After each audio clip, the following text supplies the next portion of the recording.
We love the comments. You know this is your show as much as it is our show. We had a bunch of comments yesterday, so much so we didn't get to all of them, and one of them was from our partners over with the SEC part of the show, Yes. T-Bob.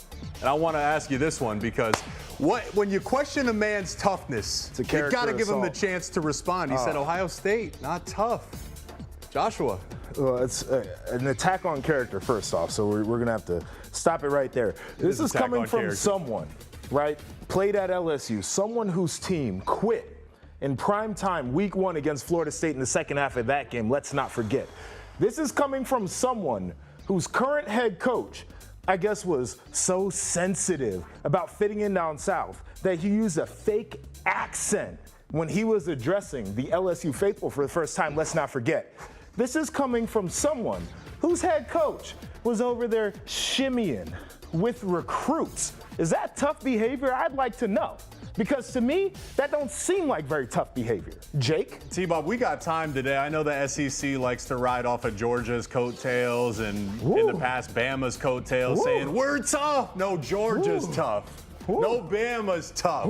LSU quit in the second half. That's a great point. There's levels to toughness. Now, I get it. You can say 4th and short is a situation that proves toughness. Right. Absolutely. We can be critical of that. And we can don't run the jet sweep. Don't run the jet sweep. That's not tough. But what's really tough is with the game on the line when you need a stop, you get a stop.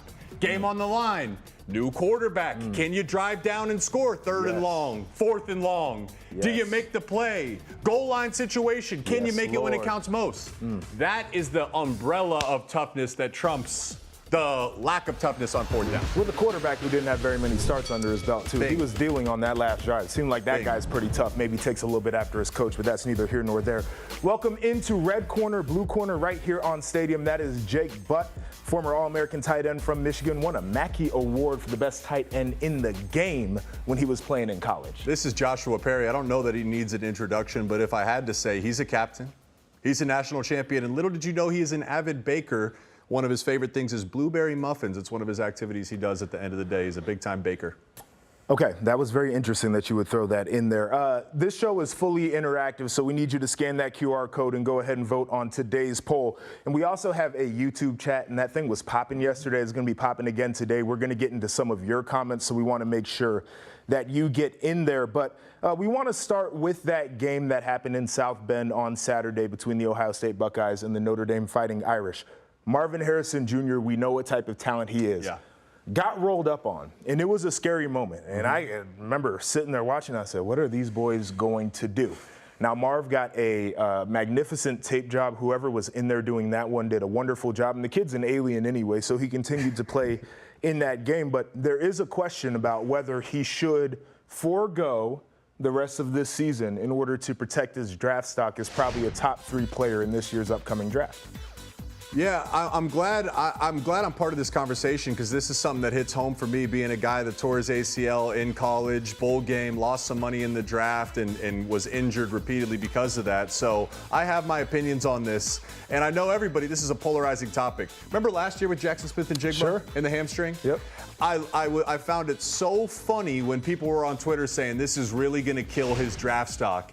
You know, the NFL teams don't like it. It's not competitive. Where did he get drafted? Was it the 3rd round or the 4th? Oh, no, wait, it was the 1st round. Exactly. Overall. They don't care. The tape doesn't lie. Now, you mentioned the thing that matters more than anything. He's an alien. I wondered how long he was going to be out. Well, not long, right? At all. But it's one of those things where I would suggest players have to look at all options, understand the risk to playing, understand the risk to sitting out, understand your goals, both personal and as a team. But it seems like he dodged a major bullet, and I don't think we're at the point of having a serious conversation if Marvin Harrison Jr. has to, sit out and protect his draft stock. And you talked about risk. I think the risk would be in playing, right? Like, that's where the risk is. You mentioned Jackson As is Smith always the case. Right, like the draft stock's not really going to drop. He put everything he needed to on tape last year, and he's looked pretty good in the beginning parts of this season right here. So I think if that's where you're going with, it would make sense for him to sit out. This is also a guy who I mentioned, like, physically well put together. He is a competitor. Ohio State is in a bye week right now, so he's got time to get healthy before he's expected to go out there on the football field. And that's where I see this thing happening. I know folks are going to point to JSN. They're also going to look at Nick Bosa. If you remember what happened with him, where he had an abdominal issue, and now all of a sudden my man's like, I'm not going to play. I don't think Marv has that in him, and this is a team that I think has a lot to prove. Marvin Harrison Jr., for all of the accolades that he does have, doesn't have a playoff win. Yeah. Doesn't have a national title. Doesn't have a Big Ten championship. Doesn't have a win against Michigan. Does not have a Biletnikoff, which he has said he wants to win. There's a lot out there for him. All those things matter to him. You know, as a competitor, all those things matter to him. He's not just chasing a huge payday. I think he's chasing the right things where he wants the Biletnikoff. He wants to be recognized as the best in the nation. He wants the team accolades too, because he wants to be a part of something that's greater than himself. Understanding if he does those, the paycheck's coming anyways. We just showed the schedule there. Yeah. Bye week, the question is, does the bye week come at a good time? It actually does in this sense come at a good time. Maryland's going to be ranked when they play Ohio State. No doubt. They're going to win this weekend, and they're going to be ranked. Purdue's struggling, but then you got Penn State, the ultimate test. So this bye week actually comes at a good time for them to breathe a little bit, close game, get him healthy, and get ready. An emotional reset as well. We have a comment here from Baseball Man. Says, pro money spends better than NIL money. Believe that.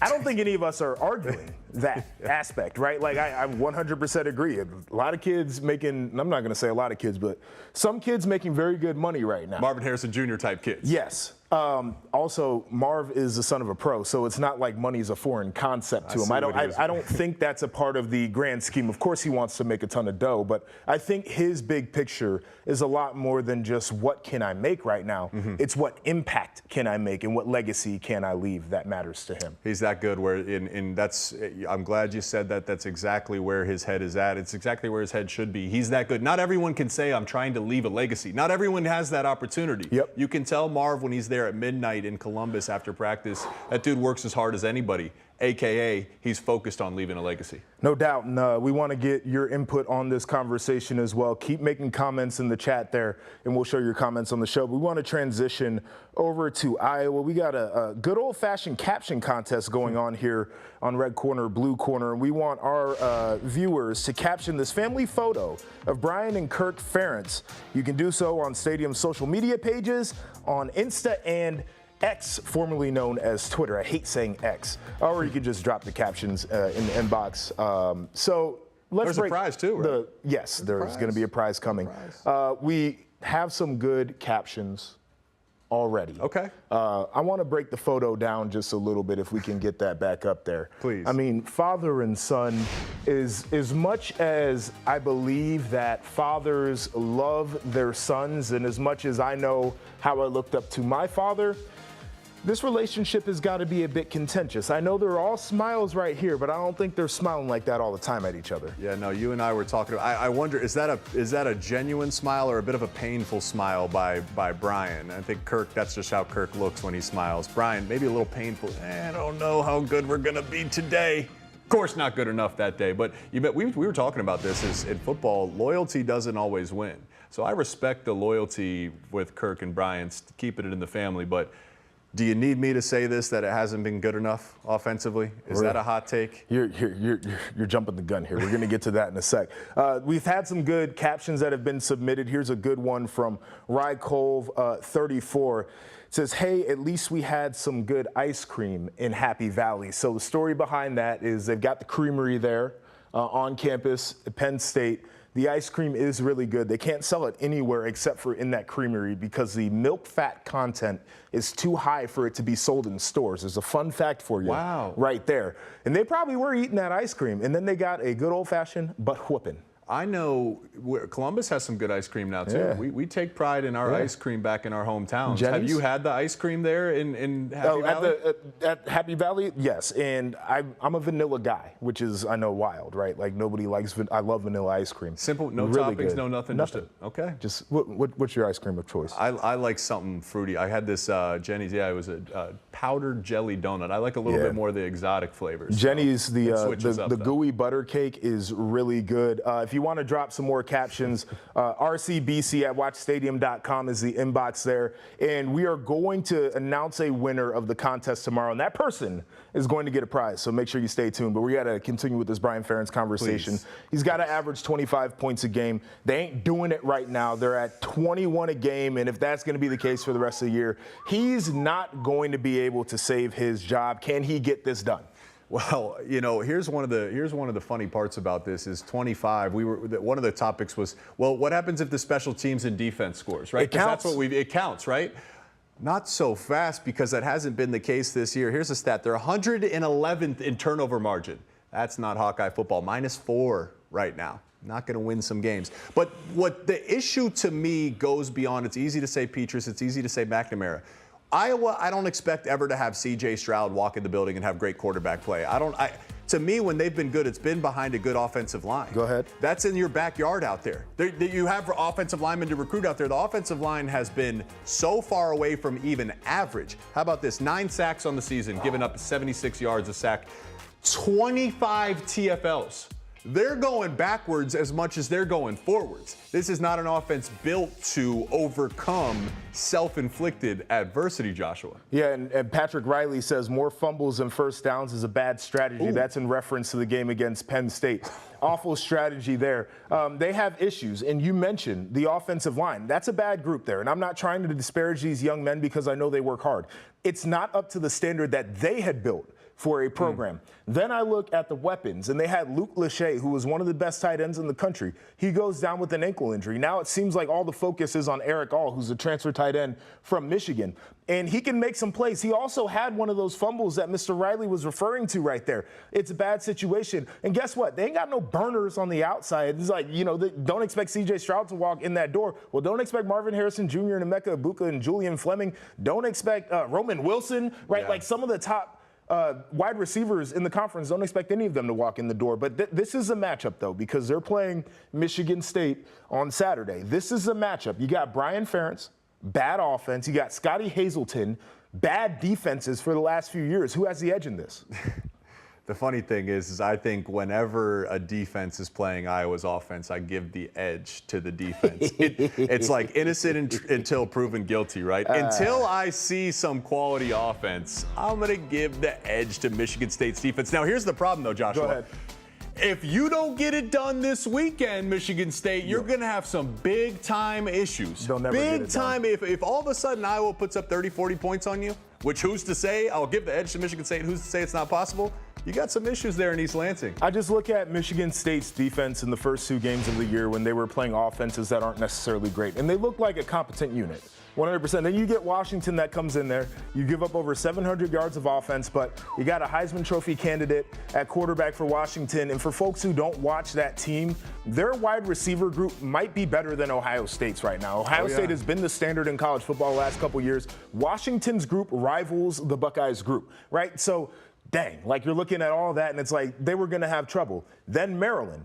Maryland right now, I believe, leading the conference in offense. Like, this is a group with a veteran quarterback, the most veteran quarterback in the Big Ten.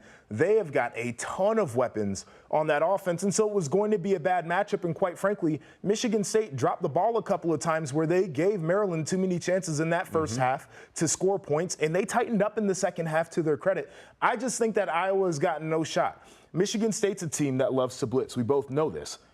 We talked about the Iowa offensive line. Their quarterback is not a maneuverability guy, and they can probably play the one-on-one matchups in the back end because they ain't got no receivers.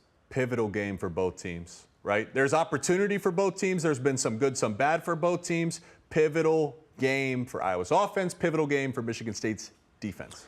It's going to be an interesting one to watch here. Might not be fireworks, but it certainly will get our attention. We're going to take a break right here on Red Corner, Blue Corner. But coming up, we open up the mailbag with more of your comments and questions. So stick around to see if yours makes the show. And remember to stay tuned for Rivals Down South coming up at 2:30 Eastern. They'll get you ready for the weekend ahead in SEC country. Stay with us right here on Stadium.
We're back. Red corner, blue corner. That's Jake Butt. I'm Joshua Perry. Listen, just like yesterday, we've had a ton of comments, had a ton of questions. So we need a little bit of help sorting through all of this. So it's time to bring in our guy, Sam Brief. He's going to lead us through the mailbag. Sam, we appreciate you joining us. Guys, always great to see you both. Both you, Joshua, in that red corner. Jake, you look wonderful in the blue corner. Always a joy, my friends. Sam, are you smiling extra big because the Wildcats had a historic comeback this weekend? Did you have that in your bingo card? That is a Northwestern comeback victory smile you're looking at right there. How about that? Down 21 late in the third, you get a win? Looks like my Cats have a quarterback, too. Yeah, he was spinning it. I mean, just take us through what you thought about his performance because it was pretty clutch there. I think Ben Bryant just has that sort of veteran panache you look for. Kind of reminds me of the way Clayton Thorson used to take command of that offense back when they had that Thorson, Justin Jackson backfield when Northwestern was pretty regularly in the Big Ten West conversation. Looks like he's a pretty good one. And, hey, maybe Northwestern could sneak a little bowl, question mark? Well, it starts with one. Then you need two. I don't know that anyone was picking Northwestern to have 2 wins at this point in the season. Belief matters. You get 2. You sound like your old coach. 3. It starts with 1, and then you get 2. It was a little Jim Harbaugh there for you, Sam. But we got any questions in there in the mailbag? Yeah, well, I'd love to start with this one in our mailbag. This one's actually just from me because, Joshua, I'm really curious what the vibes were like out in South Bend for that game of the week. Ohio State, Notre Dame. Did you feel like you were one of a million being in red, or did it feel a little bit like you were an outsider? No, I thought it was a pretty good caravan of Ohio State fans that were there. Now, inside the stadium, I thought they did a great job with their plan to make sure that too many tickets didn't turn over during the week so they wouldn't have something similar to what happened in, I believe, 2017 when Georgia came to town. So not too much scarlet in there, but you could still feel the emotion. Even when Ohio State scored with the second left on the clock, you could hear it erupt. All the Buckeye fans that were there. I think the most interesting part was the emotional swings, though, because I'm down there and we're preparing to do a post-game fill just in case there is anything that we need to come on air for. And the game ended up running long. So we were down the sidelines with nothing to do, just waiting for the game to end, all kind of intently watching. And you could see the Notre Dame stadium security lining up around the perimeter because they were prepared for a field storm. That never happened. Wild moment. I've been on the wrong side of some of those, unfortunately. So I know the pain. Sam, you got something for me? Oh, never happened. Okay, how about this one for you, Jake? We're going to go to a team that's a little off the beaten path with the Big Ten. How about Maryland? Anshella wants to know, could Maryland, kind of like Northwestern maybe, make any noise this season in the Big Ten? So I was looking at their schedule here, and they're not going to be favored against Ohio State, Penn State, Michigan. Sure, fair enough. I think they'll be favored in every single other game outside of those 3. Now, the question is can you win all the ones you're supposed to win, right? And Maryland's usually been good for dropping at least one of those on a year-to-year basis. Can you win all the ones that you're supposed to win? Then all of a sudden, are you talking a New Year's Six Bowl for Maryland? Can you go win that one? Can you get to 10 wins? I think it's certainly on the table. You have one of the most veteran, decorated quarterbacks in Big Ten history in Taulia Tagovailoa, a plethora of weapons. Roman Hemby, I think, the most underrated running back in the conference. And the defense has talent. All right, that's been an issue, but the defense has talent, and they're playing well. I told Loxley this. I called their spring game. I said, man, Coach, you scared Michigan last year. You scared Ohio State last year. He said, we're not trying to scare anybody this year. He said he wants to compete for conference titles. And it's the first time we've heard Loxley say that, too. So I think that the team has refocused themselves for a championship aspiration. It's just a matter of if they have the horses to hang in there. I think we got time for one more out of the mailbag, Sam. Yeah, is it okay if we talk Iowa for a second? Of course. Okay, fine. I guess we will. Well, we got this question from a fan, which was to describe the Iowa offense in one word. I'll add on to that. Give me a word and maybe a type of food that describes this very bland, very tasteless Iowa Hawkeye offense. Okay, so the word would be putrid, right? Like just from a standpoint of it's just nasty to watch. Now, from a conceptual standpoint, the food would be a saltine cracker. It gives you nothing. Yeah, that's going to be tough to beat. I'm thinking of like stuck in the mud, so maybe it's just muddy. It's like when you're stuck in maybe a snow in the winter, Sure. and you're pushing the gas, but you're just going nowhere. That's what it feels like to me. I'm thinking of like a cuisine, like a shepherd's pie over in England or something. Don't people actually enjoy shepherd's pie, though?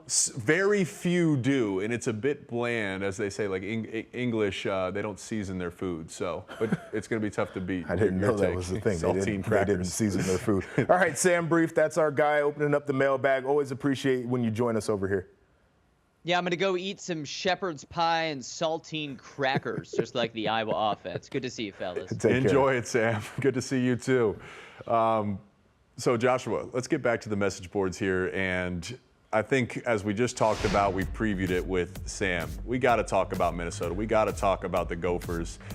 As you can see right here, I'm honestly still speechless. I don't know what needs to be done, but this is easily the most disappointed I've been in the Fleck era. The program is not going in the right direction. They're not happy with their head coach. So we got a fan, Gophers in Iowa. He said this part after Minnesota blew a lead late to Northwestern. He said, "This is easily the most disappointed I have been in the Fleck era." How hot is PJ Fleck's seat? So first off, whoever made this comment, Gophers in Iowa, you have to be a miserable person because you're dealing with the Minnesota thing. That's not great. And then you're in Iowa and everybody else around you is miserable. That's terrible there. See, I don't know how hot it is. I don't know how hot it really should be. I think PJ Fleck is a good coach. This is bad. And I think this is a regression from what they have been. But as you look at the last few years, they have been a solid team in the West, kind of always contending there to make it to the Big Ten championship. I think if there was a change of direction, it would be for this reason. I'll let you go. Is because there are more teams joining the Big Ten and divisions are going away, and now you have to make a decision about how competitive you want to be with Ohio State and Michigan and Penn State and not just over there in the West. I will say people love when things are bad to say we need to make a change, but there's risk to action and inaction. There's a lot of room to go down if PJ leaves, so you better make a good hire if that's going to be the case. I will say this, Minnesota is banging their head against the ceiling. They're just right here. When will they break through? At some point, I think PJ is going to need to adapt a bit more of an aggressive mindset to realize new heights, but certainly that win is going to be a dark cloud. They need to respond and respond quickly. Yeah, no, the idea of knowing who you're going to get to, I think, is really important here. A lot of people just want to fire guys, but they're running from something and not to something, and that's an issue. But that'll do it for us right here on Red Corner, Blue Corner. For Jake Butt, I'm Joshua Perry, and we'll see you back here tomorrow on Stadium.